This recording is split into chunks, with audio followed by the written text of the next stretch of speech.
What is going on, everyone? This is Ryan with the Loth-Wolf Podcast, and today we are bringing you the 8th installment of the show. We've made it, fellas.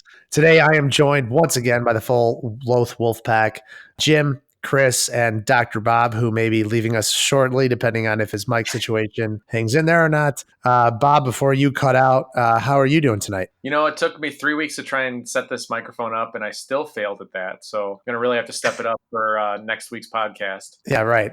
Jim, how you doing tonight? I'm good. I had a little weird computer update as well. New Windows 10 something. So we got a bunch. Your computer purging itself of all those viruses that you download on a daily basis.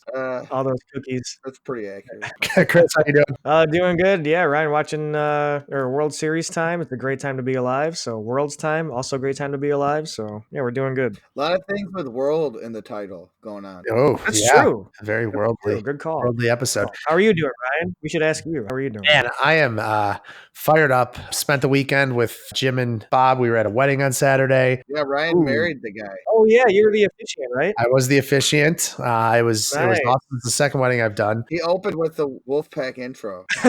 Yeah, I did actually. What What is going on, guys? I'm Ryan here. Yeah, so that was fun. Following along, I know that out of the four of us, I was kind of the only one that was really streaming games at Worlds. Whenever we were doing like between downtimes and stuff, and driving to and from the venue like 2 hours away, I was streaming a lot of games. And I know I'm a big nerd, but I had a great time kind of following along the action and watching all the gameplay that I saw, and which kind of segues into our first topic of the World Championships of this game, the pinnacle of the sport, if you will, was this last weekend, and it was pretty awesome.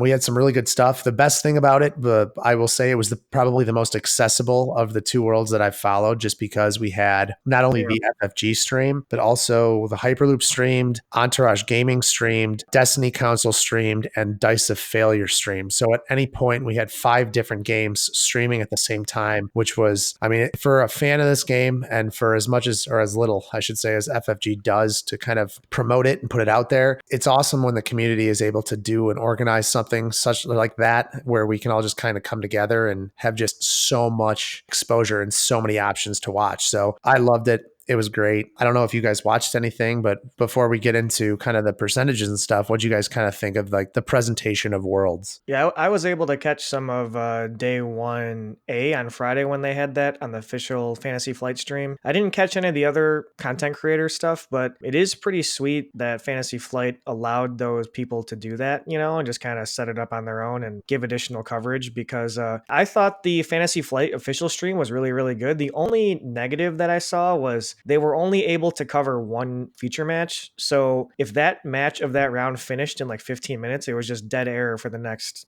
20 minutes or 25 minutes until the next round fired. So, that's probably why they let those other people stream some other games. But maybe in the future, they can try to have like 2 tables on the camera availability for that situation. But other than that, I thought it was great. Yeah, I watched a little bit on Sunday, and kind of the same thing, Chris. I'd be like watching NFL football, and then I'd flip over and they'd be like, oh, we'll be back in 20 minutes for the next match. And I was like, oh, well, that's kind of a bummer. But then the games that I did catch were, I mean, they were well done. They had the nice little subtle commentary on the side, and they would occasionally miss some plays every now and then, which was like, oh, well, if you were just watching, you would have seen that they best defense those plays. But I mean, that's neither here nor there. Like I said, it's good that FFG did that. And like you said, it's great that they allowed other people to stream the matches just to increase the games that we can see and increase the matchups that we want to watch. I mean, you don't want to just see one game. You want to see all the top 8 matchups and many of the top 64s that you can. Channel, for sure. It's hard to hold a candle to the coverage level of the Brothers Dim content. I was just going to say, the cool thing about a lot of the streams, besides the FFG usually featured the top table. The other streamers got to pick what matches and what games they wanted to feature. So some of them strove towards picking like known content creators. So like if you look back at those games, and they're all available on their Twitch channels. So if you want to go back and check them out, go ahead.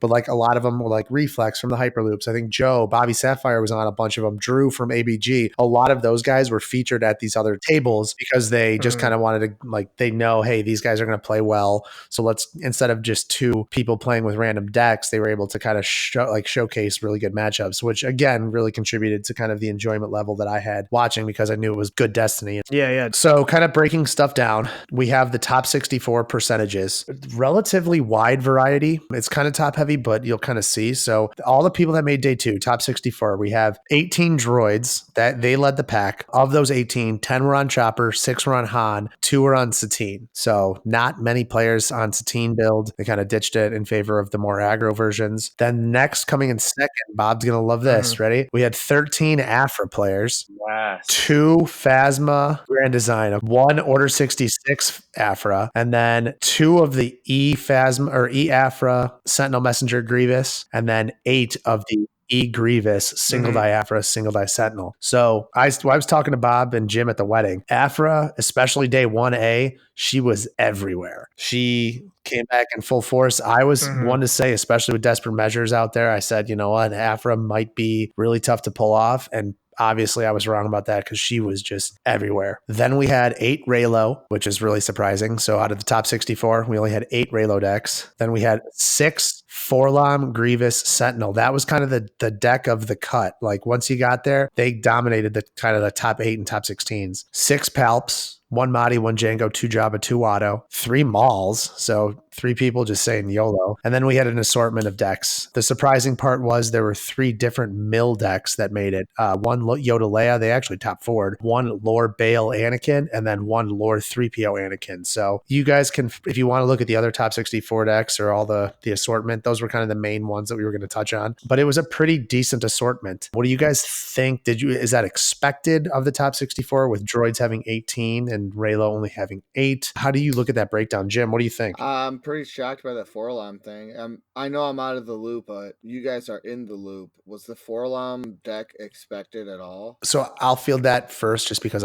I actually played Forlom on stream, I believe, for Brothers Dim. It was a much different build. Forlom last weekend actually won the most amount of primes. So we haven't had an episode since then. So I think Forlom last weekend took 4, maybe 5 primes, whereas I think Raylo took 1, and then there was like maybe droids or something. So Forlom kind of came out of nowhere with different builds. People realized that, hey, it's got a ton of health. It can delve fist. That was kind of the theme of the tournament, was if you can delve a fist, you're going to win. And that's what a lot of people that, like any non-droid player, whether it was Afra, Forlom, Palp, no, not Palp, but anybody else really, it was delve the fist, go to victory. And that was kind of the theme. So am I surprised that it did so well? Sure. But I knew it was a really powerful deck. Just didn't know it was It kind of seems like it's like the updated version of Jabba where, instead of having Jabba that's only good for one thing, Forlom can also just pump in damage on his own. And then you just have to leverage Delve and No Good to Be Dead to get your money for the supports. Well, and you have access to Dead or Alive, the bounty, which is a super underrated bounty. I think that's the only bounty that's really playable right now. For sure. And plus, it's the perfect combination of a deck. It's rainbow. You have access to all the cards. You're super healthy. You have so much health. And none of your characters are really weak characters. They all deal damage if you need them to. So, it's the perfect storm of a competitive deck. Yeah, I this past week I played Chopper Faithful Companions, and I played against John Floros round 2, and he was playing a Forlom Rainbow. And like you said, Ryan, it's just so much health, and it just didn't feel great. Like John was able to stick a fist round 2, and it was essentially over kind of at that point, because like I said, Forlom with those guns and the focus from Grievous, like there's so much damage coming at you, and it's hard to keep up. Yeah, so the top 4 decks, we had 1 Yoda Leia Astrogation Mill, which was awesome. Was it Jonathan? No, it was not.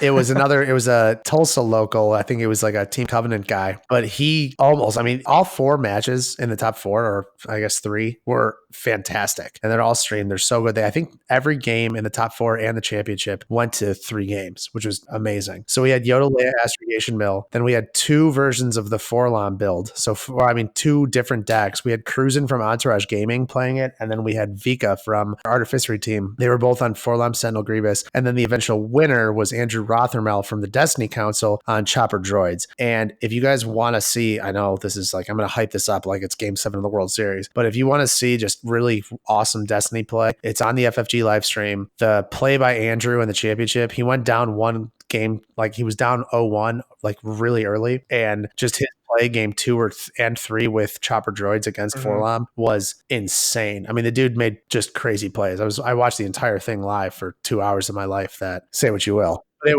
was fantastic. So congrats to him. He's a great player. He got second place in a prime last week with Raylo. I know he's top 8'd a ton of stuff, so it wasn't really an expected or out of nowhere thing. And yeah, if you want to see those games, Jeff, definitely check him out on the stream. We're not going to really go into Worlds that much deeper. I am more interested to kind of find out, Bob, we'll start with you. Where do you think we stand now? This is like kind of the beginning of the first real season of this schedule. They changed it all last year on us. So this is kind of, now we got primes. X-Wing just announced store championships, and they hinted that we're going to get those again. So I know Jim's happy about that, and store champion Bob, by the way. Yeah. So where do you think the state of the game is now that Worlds is over? Do we think we're in a lull again, or primes being active and play? Do we like where we're at? What do you think? It's prime time, baby. Let's go.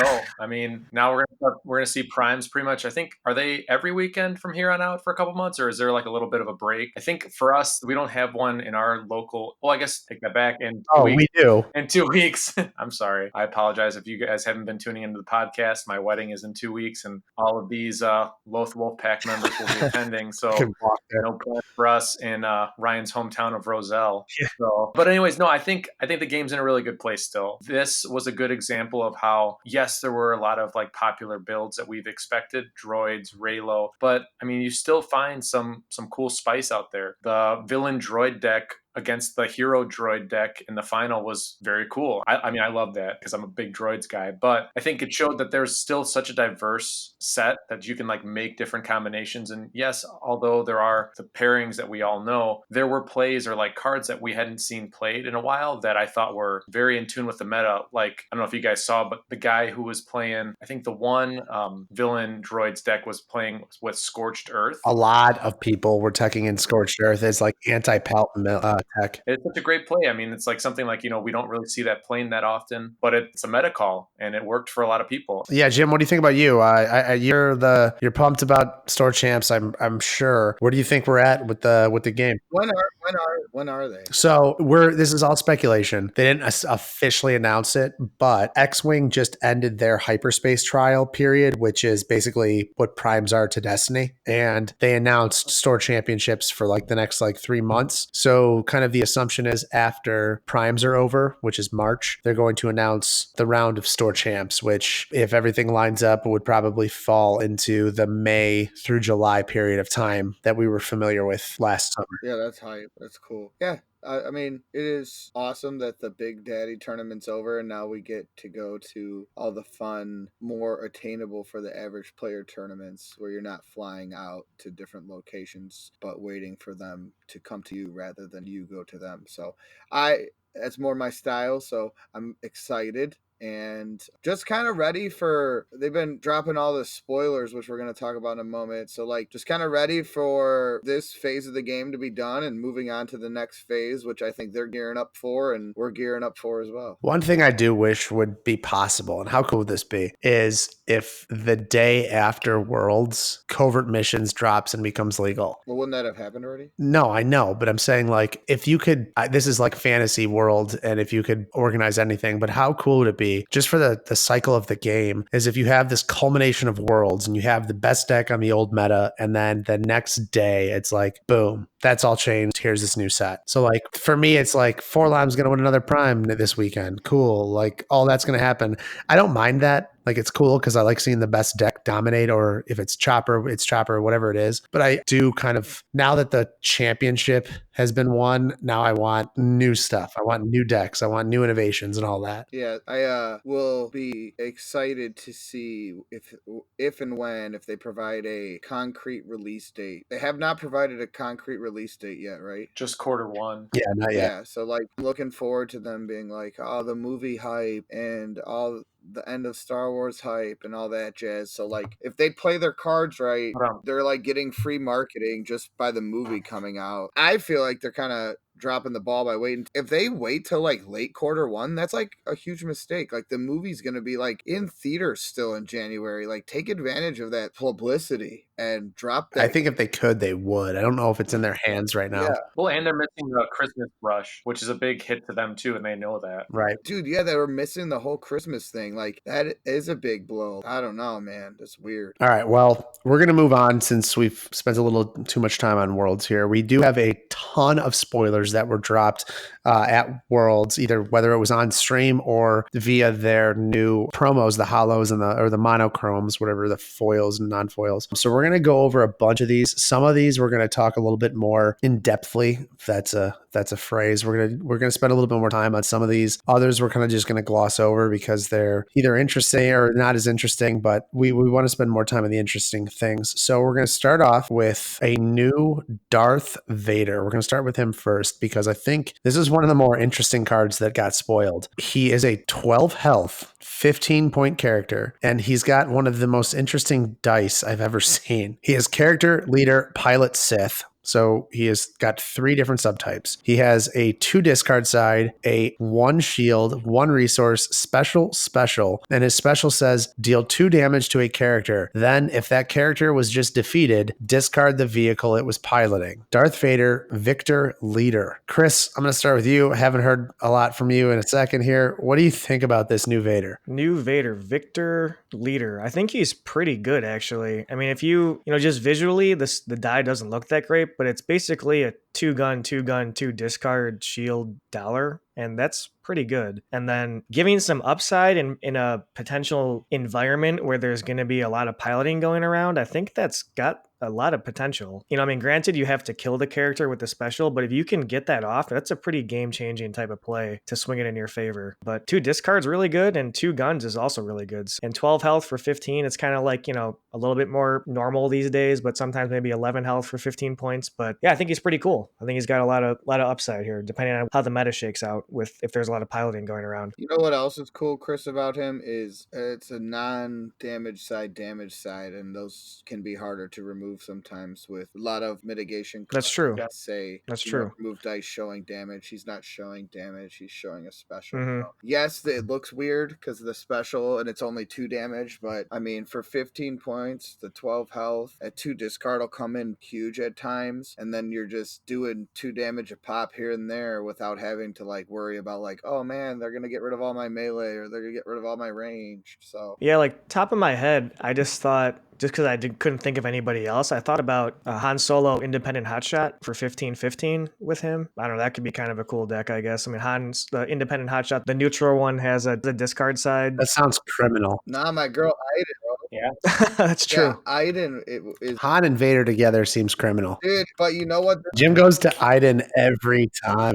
For real though, like the real cheese is gonna be Vader, Mauler, Mythal, AR, some type of, yeah, because that's the heat. It's gonna be 15. Mauler Mythal's gonna be. it's a good point. Like, it's gonna be Han Biggs, but it's gonna be Vader Mythal. Yeah, that's pretty hot. I like that. Yeah, that's actually not a bad direction, Jim. I actually really like that a lot. I look at him, I just think he's very interestingly designed. I know you can look at it as like 2 range, 2 discard, which is insane, but I feel like we haven't seen a card like this before. We haven't seen a card like shifted like this. So it's going to be just, I don't know. Like Jim said, he's very hard to mitigate, which is awesome. His ability is much better if you're against another pilot, but I think you can live without that ability. Mm-hmm. If you're not destroying a vehicle, I don't think you care. Like, it's not a bad thing. He's still good. I definitely like him with red for sure, whether it's AR or not. And to go with Jim's point of Mythal, which I didn't think about, 12 health really adds to that. That's a lot. And if they're going to target Mythal first, I think he's 9 health. You still have a 12 health Vader who's still doing a lot of stuff. So I do like this. I do like Vader. I'm not sold on him. I'm interested to see how he plays out, but you guys convinced me that I think he's going to be better than I originally anticipated.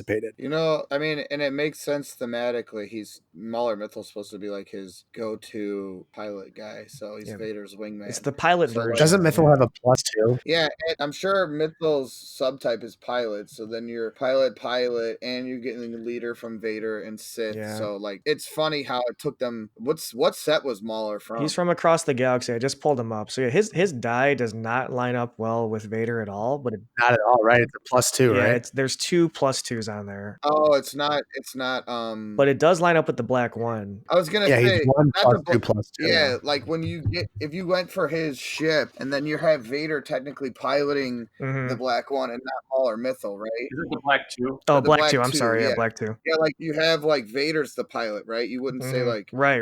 Yeah, Vader has piloting. I missed So- that. So he can activate. That being said, Ryan, we've mentioned this before. They're giving us a Vader that has piloting. Are they possibly going to give us something for Vader to pilot himself? I mean, we've had his TIE Advanced before. So have there been, besides the Ghost just got reprinted. Maybe they give us his TIE Advanced again. Right. That's really, I mean, unless they give us like a Naboo starfighter and they go back to his Anakin days, he really hasn't flown anything other than that, right? Right. It would feel kind of weird if they give us a pilot Vader, but they don't give us his ship. That would And they seem want him odd. to pilot the Black 2. Yeah. Yeah, right. All right. So moving on, we're going to go to the lady herself, Jim's favorite character that has ever been printed in Star Wars Destiny, Miss Sabine Wren. This time she is artistic and resourceful. We speculated this when we spoiled the Ghost, or when we talked about the Ghost. We thought it was going to be Hera. Yeah, It turns out it was Miss Sabine Wren. Sabine is a 10 health character. She has piloting. She's a character pilot Spectre. So she does have the new subtype that we were hinting at earlier, or that the Ghost hinted at. Oh, yeah. She has a 1 range, a 2 range. So it's kind of with the same die sides as Chopper, with a 1 melee, 2 melee. So all the Spectres so far kind of have, and like Blue Ezra has a 1 melee,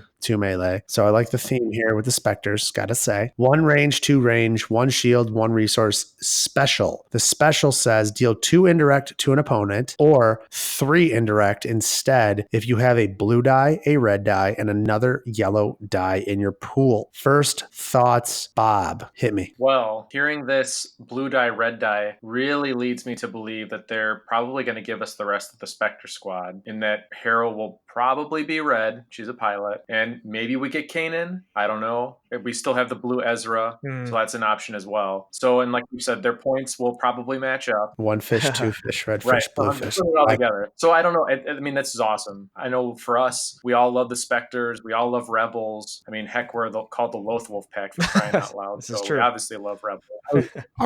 So, I mean, this is really cool. I mean, she's got like pretty decent sides. I mean, 1 range, 2 range. She's got 3 damage sides. She gets you money. She gets you shield. She's got the 10 health, which is kind of not really squishy, but with a 3-wide deck, if that's what you're going with. But I mean, yeah, it leads me to believe that we're going to have the whole Spectre squad in this set. Yeah, looking at this, the red die could be the Ghost. I would assume we're getting Hera. the red die could be the Ghost, but you have to have a red character. Right, that's what I was thinking too. I was like, I'm assuming we're getting Hera. I would be surprised if we got Kanan as well, just because I feel like they're kind of hooking towards the whole piloting thing. So maybe we get Kanan next set, and he kind of can loop back with them or something like that. Yeah. I mean, if we got him, that's insane. That would be the greatest thing. Yeah. But I would be surprised if we got him. It's just cool to see her on like back playable legal standard. It's just good to have her back. I don't know about her. I hate her special, but I do like having her back. Yeah, the special doesn't seem great, but with it needing to have another yellow die, so maybe that's the incentive for her to be the elite character, because then you can have 2 yellow die in the pool right away. Right. Like I said, it's just kind of an underwhelming special, but her whole gimmick is, you get that Ghost out and pilot it in. That's a lot of action cheat there. But without knowing what the other characters do, it's really hard to say how she's going to pan out in the character lineup. Exactly. Jim, you got anything to add? I would say that I was super geeked to play this Spectre squad, and then they shot the wire. I don't even know what that means. Oh, you do. Talk about it. Keep going with these spoilers. Oh, I know what you're talking about. All right, so 2 spoilers before we get to. We're gonna save Jim's climax for the end here.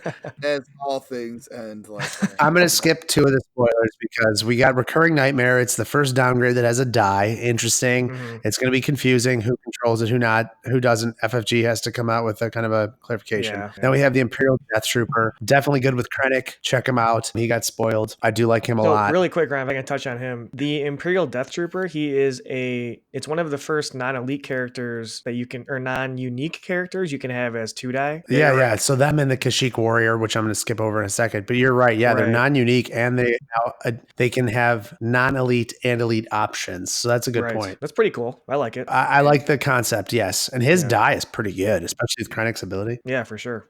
Well, yeah, so what else we got, Ryan? Moving on. So we have the Imperial Death Trooper, Recurring Nightmare, and then we have the legendary that we're not going to touch on, and then we're going to spend a lot of time on the next three things.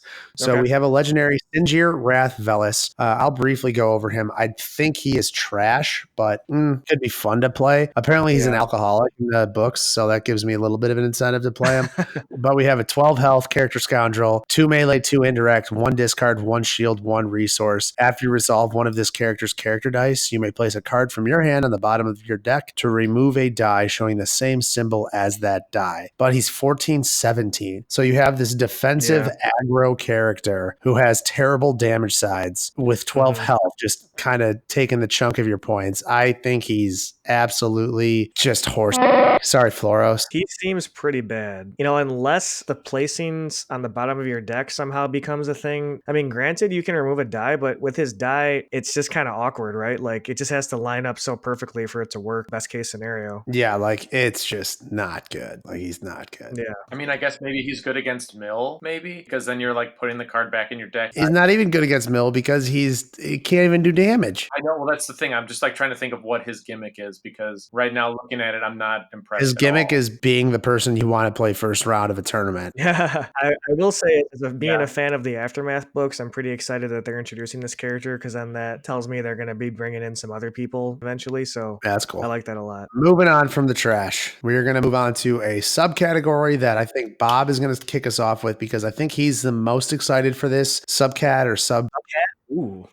It's not subcat. What am I looking for here? It's like Sub-Wook. Sub-Wook. There you go. Actually, it's like an engine. So we have the Wookiees. We had Chewbacca first, and he was like, "Oh, this character sucks," and then he just got a ton of support, even just 4 cards. And I think Wookiees are awesome. And I think one of these cards has a bigger, just even more ramification for Mill or other decks, and it's not just Wookiee specific. We'll get into that in a second, but we're gonna go with the Wookiees. Bob, talk to us about Tarfful. What do you think about the chieftain of Kashyyyk? So Tarfful is the chieftain of the I just said Kashyyyk. Ryan just said that. Okay, sorry. So he's 11 health, 11 or 14 points. He's got a 1 range, a 1 melee, a 2 melee, a 2 focus, a $1, and a blank. He's a character Wookiee leader, and each of your other Wookiee characters you control has +1 health, just with him being out there. And then before you resolve one of this character's character dice showing damage, increase its value by 1 if that character has 6 or more damage.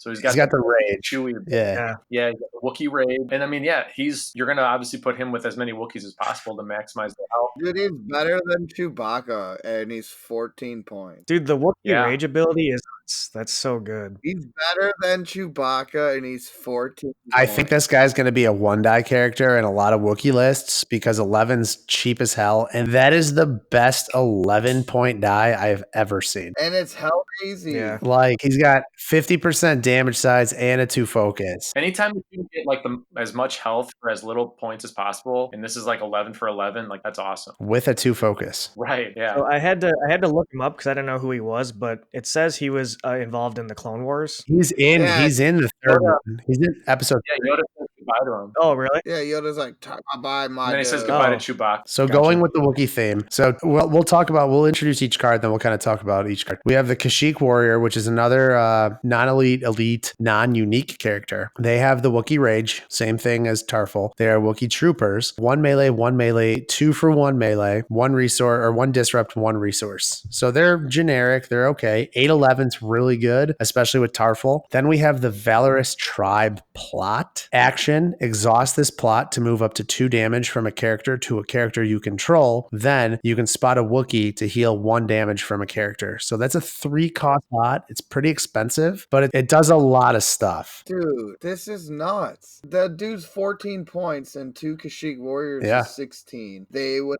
have 11 health each. That's 33 health. Yeah. That's like a thing. Like, they're going to die. I don't know about dominate. They're going to be good, though. It's a lot of help. I don't know, a lot of help. And then finally, I think this card is in terms of where FFG designed a card to think that they were like, LOL, people like this. I don't think they really thought how good this card could potentially be in decks that it has 0 intention to be good in. It's called Fortitude. It's a 2-cost upgrade. Upgrade ability. Attached character has +3 health or plus 4 health instead if this is a Wookiee. Now, before we talk about the Wookiees, Guarantee they turn this card to Wookiee only. it has to be, because could you imagine R2D2 or C3PO with 11 health in a current droid deck? I know it's 2 cost, but they don't give a shit about 2 cost. Yeah, dude, what the hell? This should say on Wookiees only. That's the dumbest thing I've ever. So I think this card is as dangerous as No Answer was, and they changed that to where you can play around it. This card, I can see, give it a tournament or two, and people are like, yo, bro, this is broke as hell. It can be overwritten. It can overwrite stuff. So, Oh my god, it can't.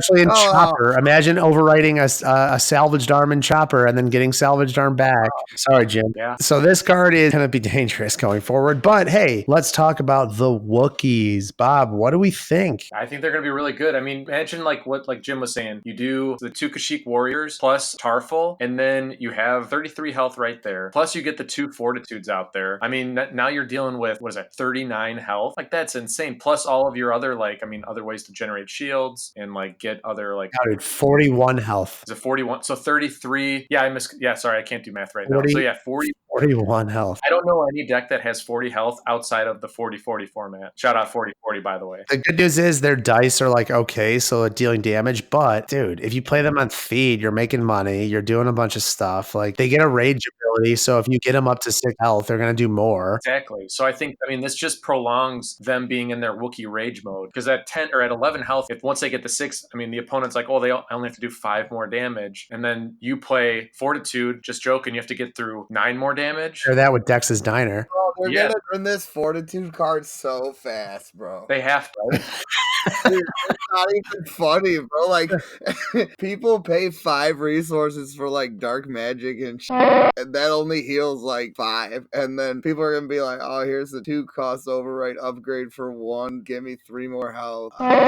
Playing against it is just gonna feel so bad when you're trying to kill one of them, and then at the end they're just chunking you down as they're going down with you. If you're a good player and you wait until they get 6 health, and then you're like Fortitude, Dex's Diner, combined, and you're always in Wookiee rage mode, they're 4 health away from, or 7 health away from killing you, but they're still getting Wookiee rage because you keep healing with Dexes. Dude, it's gonna be it's gonna be such a feel bad. If they have a yellow Wookiee that isn't Chewbacca, and you can do all the Carabast and draw attention shenanigans with moving the damage around, that's gonna be so annoying to play against. They can't do that. I will say though, Valorous Tribe doesn't seem like it fits in any Wookiee build that I've thought of. I don't think that's good. I think if you're going to play Wookiees, you go with either mono red with another thing. Tarfful's a leader, so you can do an Admiral deck if you want to. With him, the troopers, the Wookiees are troopers, so there's Measure for Measure is online. You get access to a really good mitigation plus some tricks if you want to build a Tarfful Admiral deck for God knows what reason. It's a thing. It exists. You can if you want, yeah. Plus field medics and all those shenanigans. Valorous Tribe is definitely really cool though. Wookiee type cards too, Fortitude's not the only one, and Fortitude's not even a Wookiee card. This thing is gonna get changed to Wookiee. I said, Jim's like, oh, this card's pretty good, and then I told him Chopper Droids, and then I was instantly just. I saw you guys post this card, and I read it for a second, but now that I'm actually looking at it and stuff, at first glance, you even see the picture of the Wookiee. You're like, oh yeah, it's a Wookiee thing. He's a beast. And then you're like, well, it's not only a Wookiee thing. It's gonna change so fast. People are gonna be like, it's a Chopper thing, is what it is. Oh my god, it's great. It's gonna be Second Chance all over again. It is Second Chance all over again, except Second Chance was extremely better, but this is Second Chance all over again. How much was Second Chance? Was it 2? Is it 2? It's 3. No, Second Chance costs 3. 3 costs to prevent your person from dying and healing 5 health was the best thing they've ever printed. Yeah. Now, what else we got here, Ryan? Moving on before we get to the gym climax here. Can I just talk about the 2? Which one are you gonna we're going to talk about Death Field and we're going to talk about Shien Mastery. So hurry up.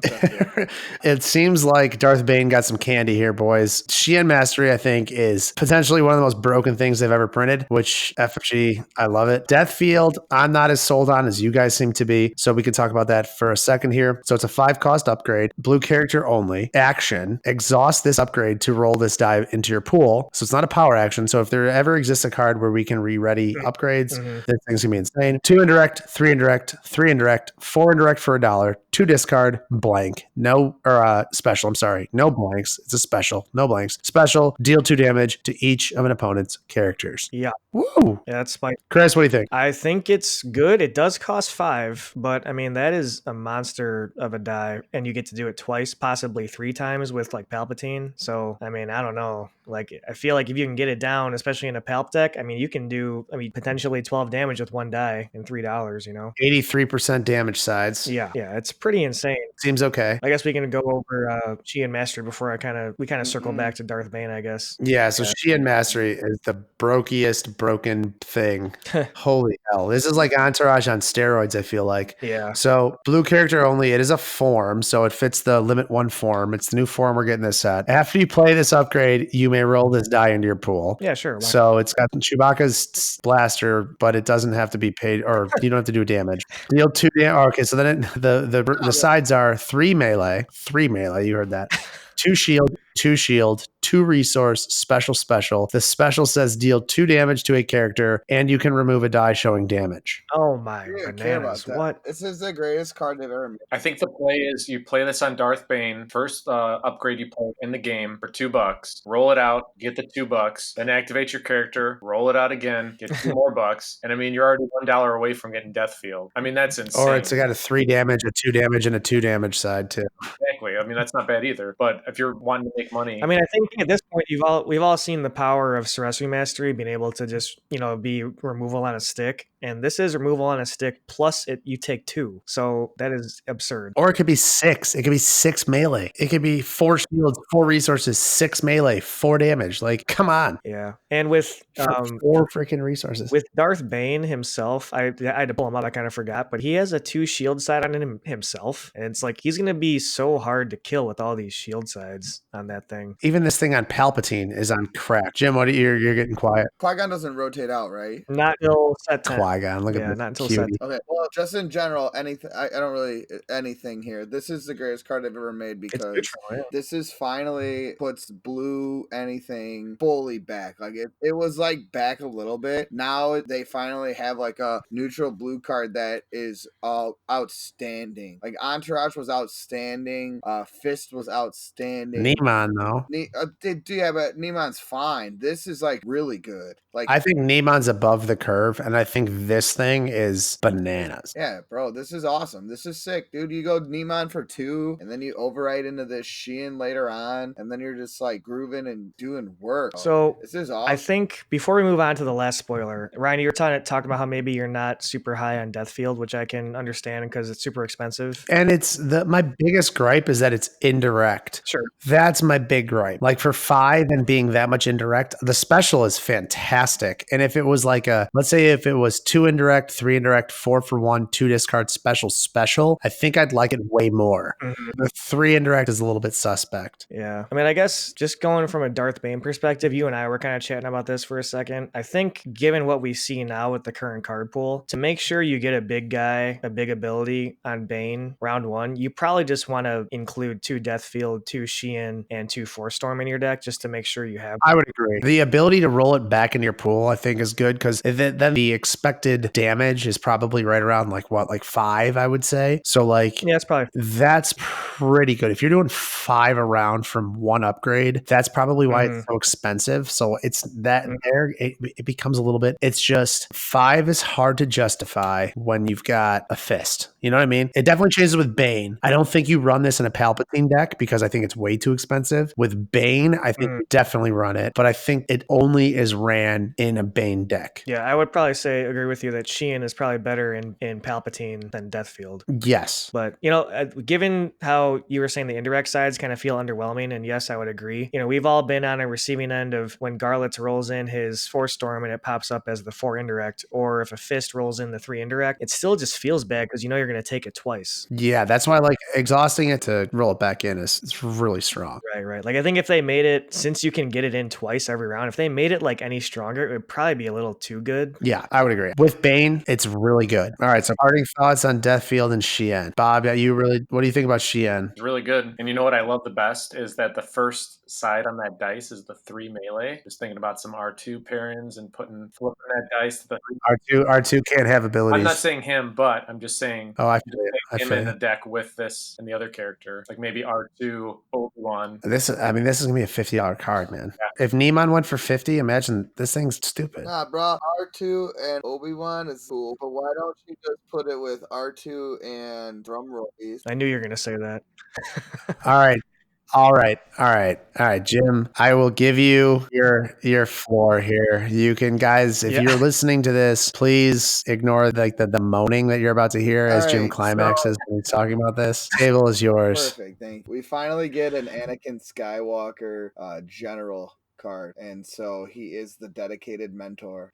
Title should have said like something general related. Yeah, he's a mentor. Come on, it should have been generals. His die side is a 1 stick, 2 stick, 4 stick for $1, 1 shield, $1 blank. Which the 1 would feel really bad if you rolled it. You're definitely like not in love with that. But 13 health for 19 points. You're never gonna play this dude 1 die for 15. So it's 19 points. Big Daddy stacks. 13 cheese. After you activate this character, you may discard a card from your hand to move 1 shield from a character to another character, then draw a card if you move that shield to an apprentice. So he stacks with Ahsoka. He's a Jedi leader, if I didn't say that already. So I don't even care if he's like good or not. He's gonna get played just because he's awesome. And does Maul have 13 health? Yeah, 13. Yeah, Maul's got 13 health, and like he's hard as hell to kill. And Maul doesn't have a 4 side. Yeah, he's got the Maul ability, and Maul's like 21 points, right? Yeah. So like Correct. 19 points, you're getting Anakin and Ahsoka is gonna probably shit on any Maul whoever a pairing that they choose to do. That's 22 health, man. And you're gonna be working shields and stuff. Like, dude, this is just so sick. It's finally legit. Like, they make this guy 19 points, and he feels like he should be 19 points. And a 4 for 1. So like, money is a problem, right? But like, there's cards and ways to like make money now. You either go Anakin Ahsoka, right? Like, then his passive ability is better. And the only other 11 points I can think of are like R2. You can go elite for 2 die. Satine was 10 for 2 die. Who's 10 or 11 for 2 die that I'm not thinking of? See, 3PO, right? Or no? Yeah, 3PO's 11. Chopper's 11.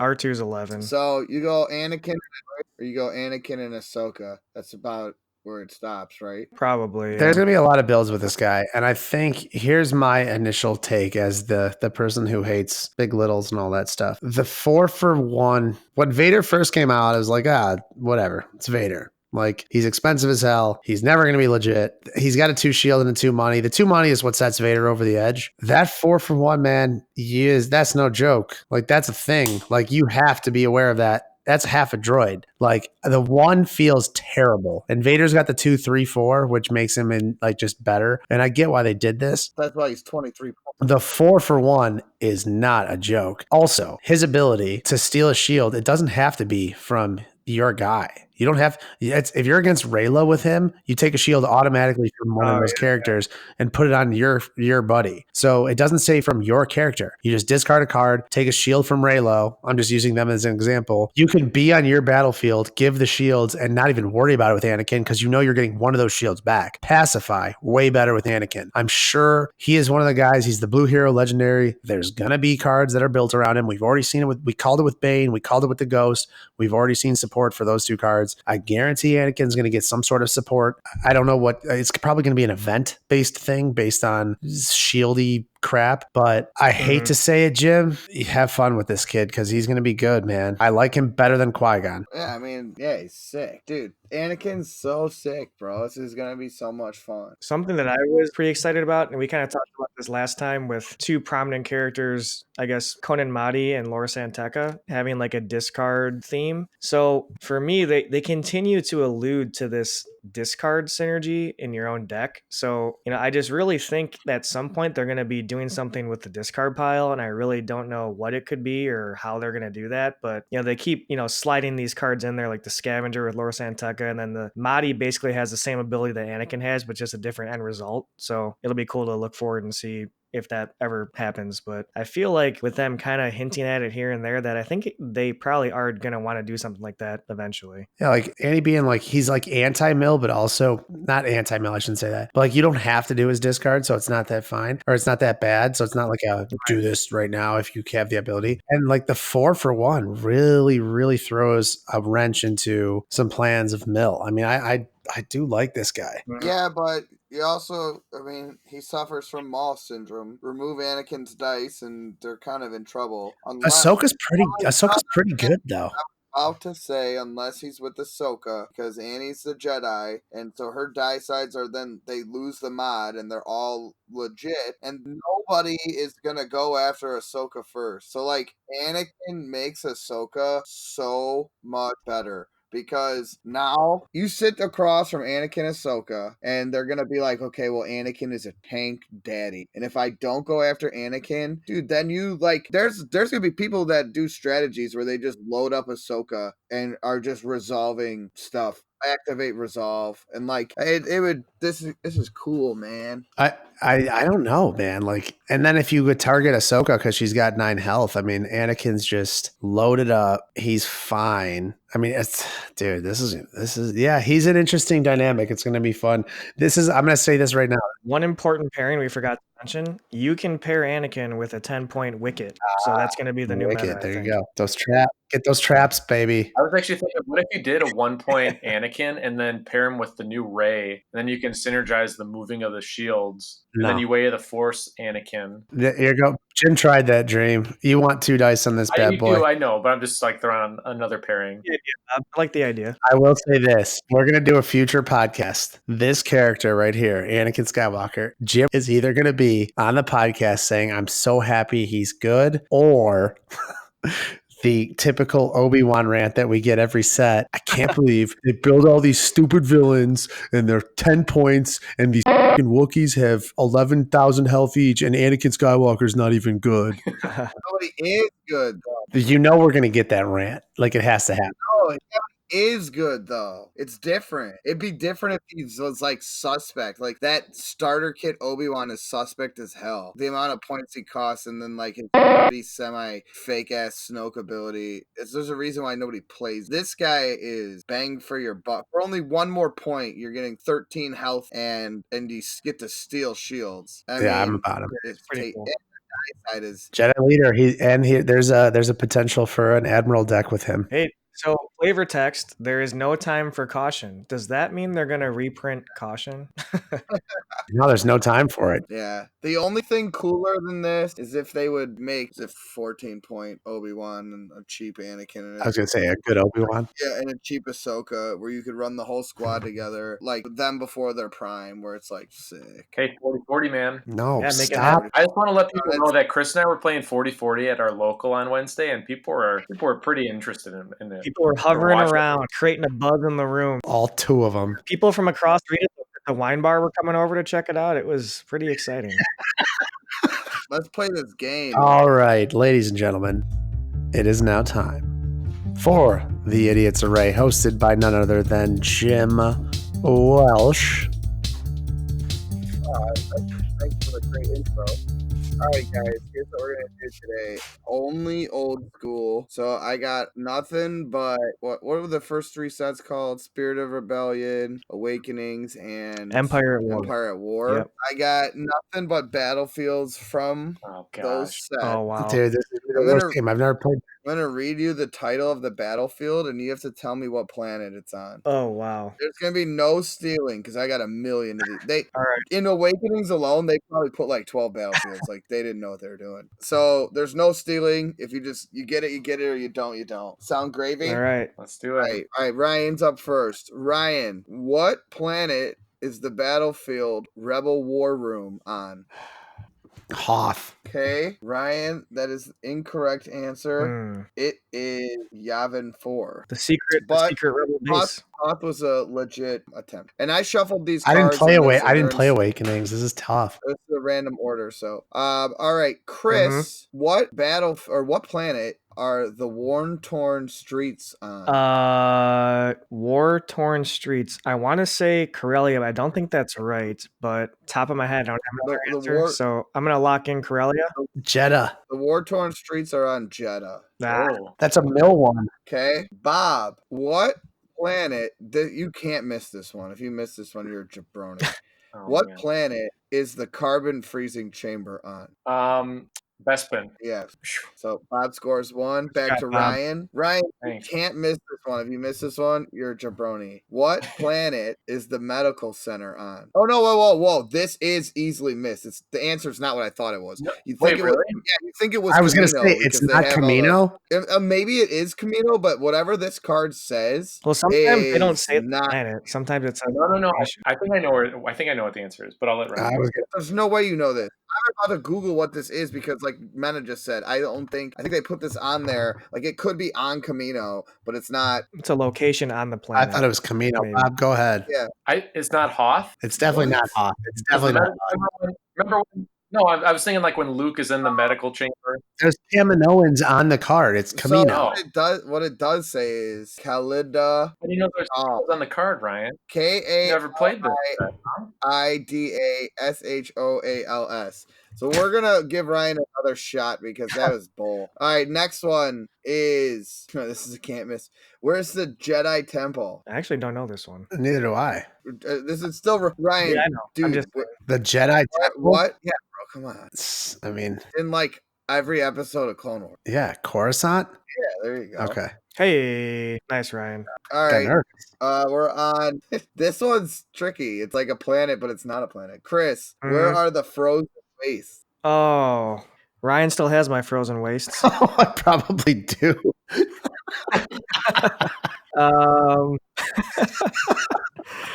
That's hilarious. I do not know.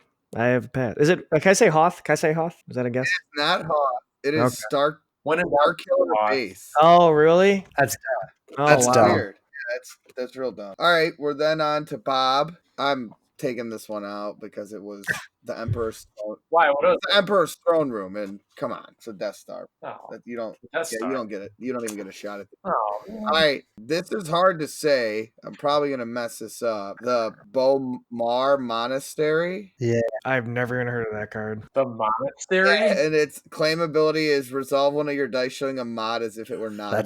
That's meta as hell. Oh. Monastery. Where? Oh man, what was the planet? Earth. Yeah, thanks. I'm just gonna say Tatooine. I can't think of what it. The answer was Tet. T-E-T-H. Tet. All right, Ryan. Where is Starship Graveyard? Oh my gosh. He doesn't know. Jakku. Yep, Jakku. Is that what Google told you? I'm not very idiot. Very nice. I was throwing heat during this game. Bob just doesn't like losing. Hey Ryan, what's Kit Fisto again? He's Think about it when Google doesn't tell you, huh? He's a fish guy. The fish guy. It's the fish guy. Where is the Separatist base? Separatist base? That's what it's called? Yeah, its claim ability is each opponent chooses and deals. Man, what's the name of the Separatist? I'll give you a clue, bro. I'll give you a clue. Mm-hmm. In episode 3, Anakin goes there, and Anakin goes there and murders all of them. I already answered, so I don't know if that's right or not. Gnosis is not correct. Correct answer is Mustafar. No. Yeah, I said my answer before you gave the clue, so I kind of cheated. That's all right. Okay. It's okay. All right. Bob, where is the secret facility? Claim ability is resolve up to 3 of your dice showing damage. The secret, I mean, there's a lot of secret facilities. No, where's the secret facility? If you think really hardcore, you might get 0% chance. Can you give me a hint? Is it? Can I ask a clue? Yeah, I'll give you a hint. It's in a movie. Oh, thanks. Oh, great clue. Well, no, that's a good clue.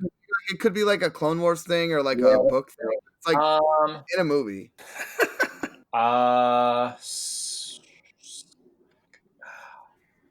Scarif? Yes, that is correct. That was Yeah. nice job, Google. Wow. Fought really hard. You get it. It was Oh, I see what Nice you're job, saying. I Google. see what you're saying. thanks. Because like Scarif is where they had the Death Star plans and stuff. Right. Nice job, Yeah, Google. yeah, yeah. Yeah. Nice job, Hey, Bob. thanks, All right. Google. Me. Ryan, where is the name of where it's at is in the title, so I gotta take this one out of here. Do moisture farm. Viewers at home. Where is Weapons Factory Alpha? Ooh, a classic This is a battlefield. classic wow. battlefield. Weapons Factory Alpha is on Kashyyyk. Do I have to read what the No, battlefield I does know for what it you? is. Decrease the cost of the first vehicle by 2. That was I know, what a sarcastic. It is on Simoon. Oh yeah, that one. Simoon. That one. Shimoon 1. Okay, Shamoon won. we got Chris. Where Yep. are the moisture farms? No, that's what I wanted. Oh, come on, Chris. Where do they have moisture farms? Recognizable. Tatooine. There Hey, you go. Hey, I did it. I did it. he's on the board. Okay, Bob, where is the secluded beach? Is that also on Scarif? It is. It's all inclusive, Bob. When in doubt, Scarif. All right, Ryan, where is the Imperial Academy? Oh, it's where Sienna Says, goes. while you control this battlefield, after you activate a support, you may re-roll its die. That's not gonna tell me where it's at though. I don't know. I'm just The Imperial Academy this is the Empire at War card. yeah. You could probably go with like the main empire. I don't know. It is on Loth-Wolf. Oh. Okay, Chris, this is a can't miss. Where is Oto Gunga? It is where the Gungans live. What planet? No, I really don't Come know, on, man. you do though. It's in the first movie. It's underwater. The Boomas. Yeah, The Boomas. The Boomas. Think about who else is on that planet. It's underwater? Yeah, but think No, about where else. only where they live is underwater. Oh. But Is it Naboo? yeah. I did it. With 15 hints, I did it. Okay, Bob? This is impossible. I'm sorry, buddy. Where is the docking bay?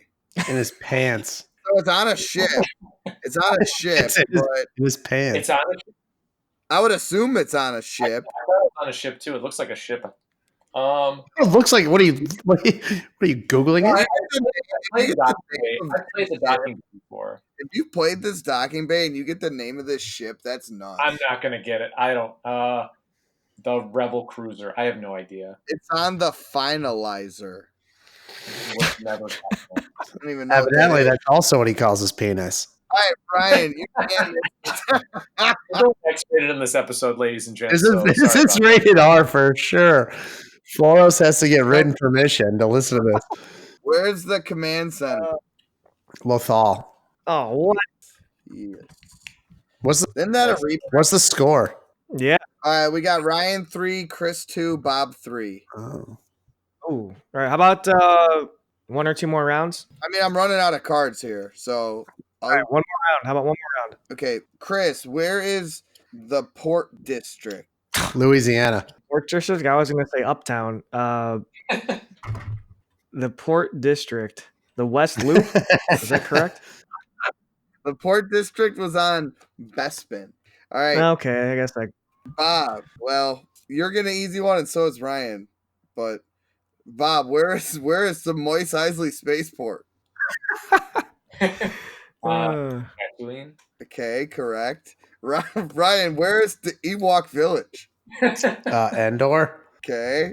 Nice. Chris, where is the Imperial Armory? Can you give me a hint? Is it a planet or It's is it not a planet. It's a thing.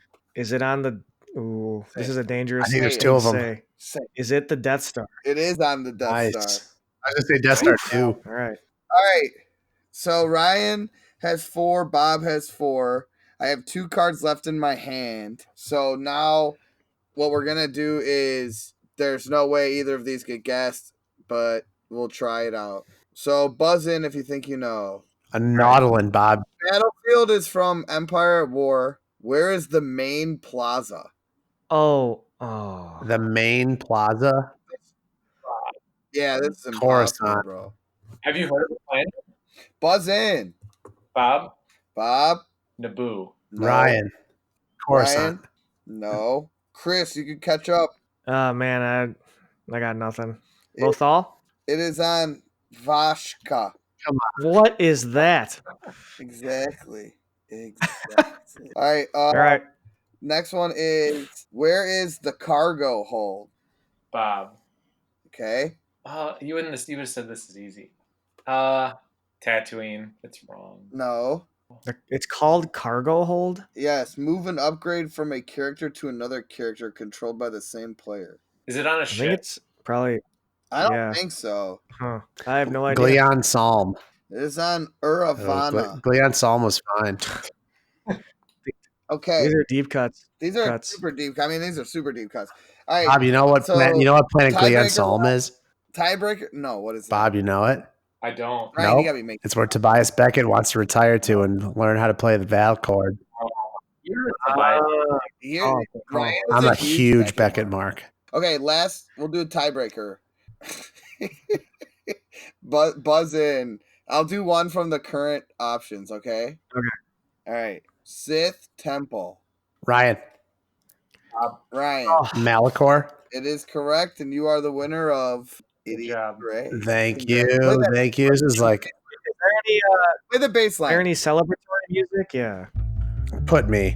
Ladies and gentlemen, I just want to say thank you to everyone that was participating in the Idiot's Array. Once again, I am your champion. Bob, how do you like that as the outro music hits?